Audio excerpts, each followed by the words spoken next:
मनरेगा श्रमिकों के लिए थोड़ी सी खुशी की बात है। अभी जल्द ही सरकार ने एक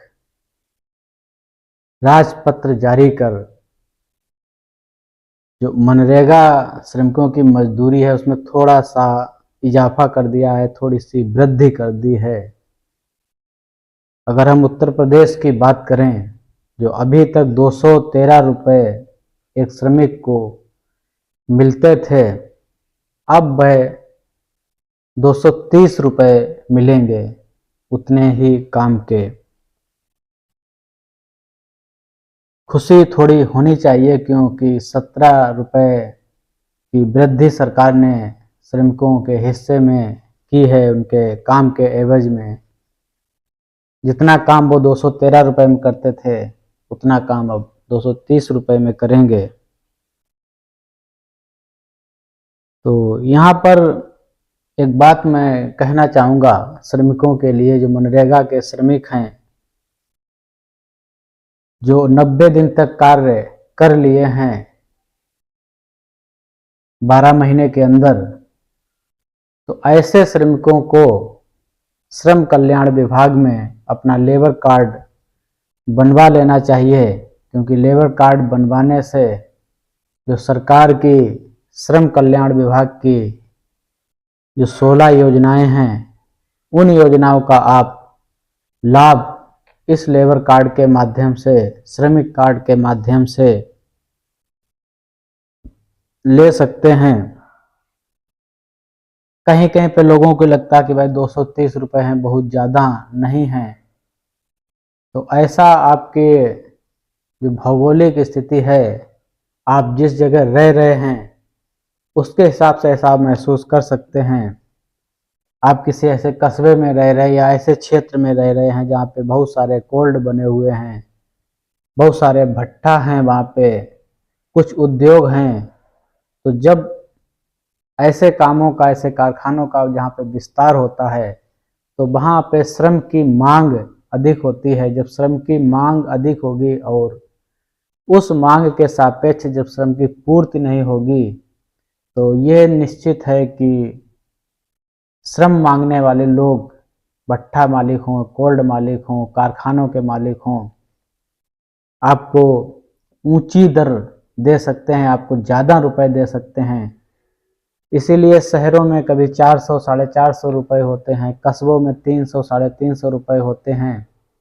तो इन क्षेत्रों में रहने वाले श्रमिक हैं, उनको लगता है कि भाई हम तो 450 रुपये का काम करते हैं सारे दिन में, या 500 रुपये का काम करते हैं।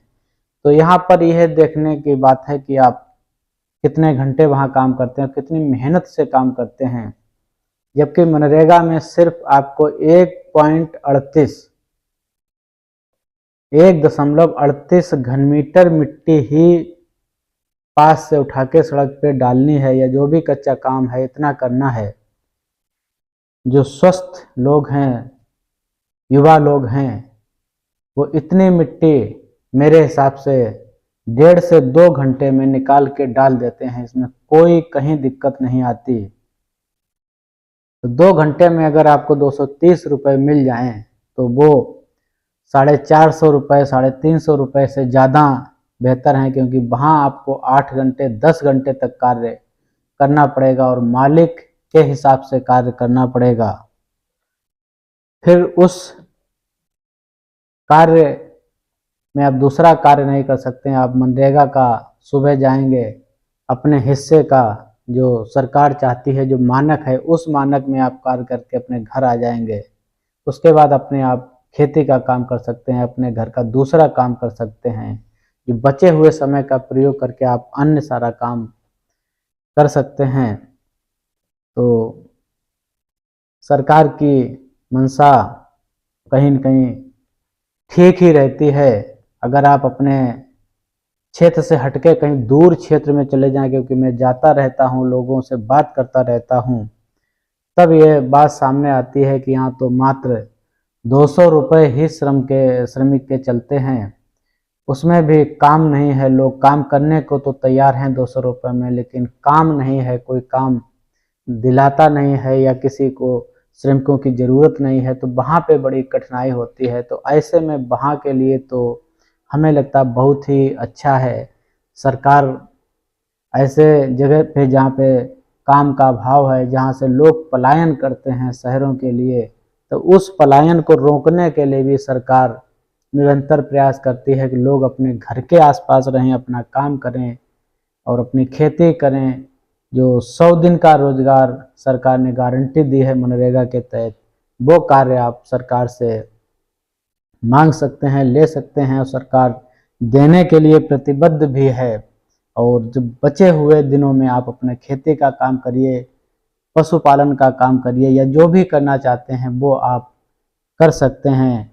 तो ऐसा मेरे सामने कई बार आया कि कई लोगों की दुर्घटनाएं हो जाती हैं और दुर्घटना के बाद पता लगता है कि भाई फला व्यक्ति की मृत्यु हो गई, उसके परिवारजनों को क्या मिल सकता है। तो जब ये बात पता की जाती है तो मालूम होता है कि उनका श्रम पंजीकरण नहीं है, उनका लेबर कार्ड नहीं बना है, उनका श्रमिक कार्ड नहीं बना है। अगर उन्हें बना होता तो शायद कुछ लाभ मिल जाता, लेकिन जिंदा रहते हुए व्यक्ति जब श्रम कार्ड बनवा लेता है तो उसको 16 तरह की योजनाओं का लाभ ले सकता है, लेकिन इसके लिए उसको जागरूक होना पड़ेगा। और अभी तक अगर हमारे चैनल से आप जुड़े नहीं हैं तो चैनल को सब्सक्राइब कर लीजिएगा। इसी तरह की बहुत सारी योजनाएं हैं आपके लिए जो मैं बीच बीच में आपको बताता रहूँगा। तो जिन 16 योजनाओं का लाभ श्रम कार्ड पे मिलता है वो मैं आपको बता दूं कि एक मेधावी छात्र पुरस्कार योजना है। इसमें कक्षा 5 से लेकर 12 तक के बच्चों को जो अच्छे अंक प्राप्तांक होते हैं उनको सरकार वजीफा देती है, प्रोत्साहन राशि देती है।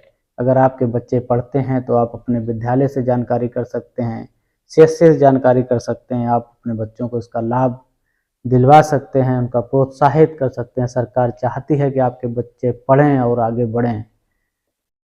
दूसरी योजना शौचालय सहायता योजना, इसमें भी आप आवेदन कर सकते हैं। अगर अभी तक आपके घर में शौचालय नहीं बना हुआ है तो आप श्रम विभाग से इसके लिए आवेदन कर सकते हैं, आपको शौचालय दिया जाएगा। संत रविदास शिक्षा योजना इसी में आती है। मातृत्व शिशु एवं बालिका मदद योजना, इसमें सरकार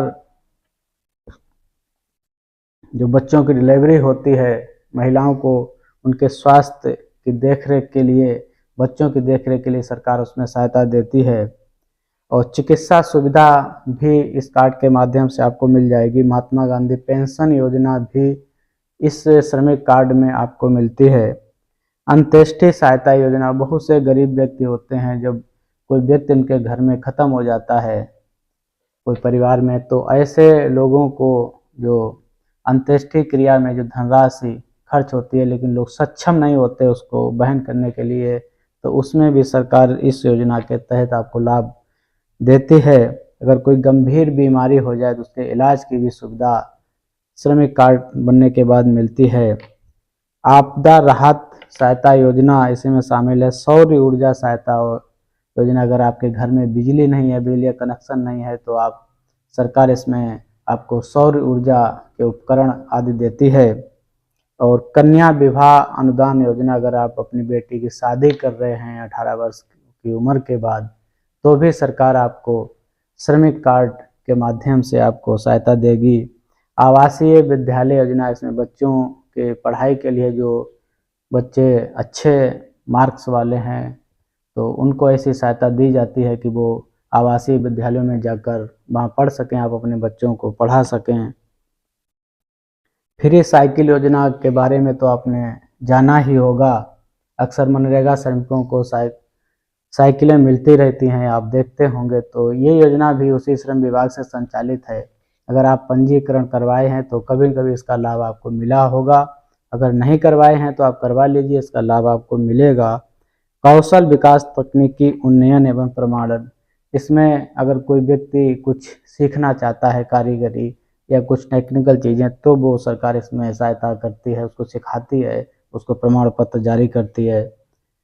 पंडित दीनदयाल उपाध्याय चेतना योजना और अक्षमता पेंशन योजना, इस 16 तरह की योजनाएं आपको सिर्फ श्रम विभाग में पंजीकरण कराने से मिल जाती हैं, आप उनका रिन्यूअल कराते रहिए। आप अपने परिवार के हित के लिए इन योजनाओं का लाभ लेते रहिए। और आशा करता हूँ ये वीडियो आपको अच्छा लगेगा, आपको जानकारी इससे प्राप्त होगी। और हमारे चैनल को साथ ही सब्सक्राइब कर लीजिएगा। अगर वीडियो अच्छा लगे उसे लाइक और शेयर ज़रूर कर दीजिएगा।